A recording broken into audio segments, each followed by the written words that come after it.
দেশের নবায়নযোগ্য জ্বালানি খাতে বিগত সরকারের মতো আর যেন দুর্নীতি অনিয়মের পুনরাবৃত্তি না ঘটে সেজন্য আগামীতে এ খাতে প্রকল্প বাস্তবায়নের সতর্ক থাকার পরামর্শ দিয়েছে সিপিডি। সকালে ধানমন্ডিতে সিপিডি কার্যালয়ে আয়োজিত আলোচনা সভায় প্রতিষ্ঠানটির পক্ষ থেকে এই তাগিদ দেওয়া হয়।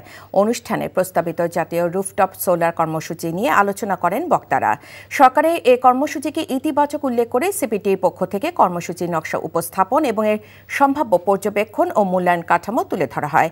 এই কার্যক্রম 2030 সালের মধ্যে বিদ্যুতের মোট চাহিদার 20% এবং 2040 সালের মধ্যে 30% নবায়নযোগ্য উৎস থেকে পূরণের লক্ষ্যমাত্রা অর্জনে সহায়ক হবে বলে জানানো হয়। তবে এই কর্মসূচি ডিসেম্বরের মধ্যে বাস্তবায়ন সম্ভব নয় জানিয়ে সরকারকে তাড়াহুড়ো না করে ত্রুটিমুক্ত কার্যক্রম পরিচালনার আহ্বান জানানো হয়। বান্ডেল থাকলে প্রতি সেনমানিতে টাকা বাঁচবে। বিকাশ সেনমানি বান্ডেল কিনে জিতুন প্রতি লেনদেনে।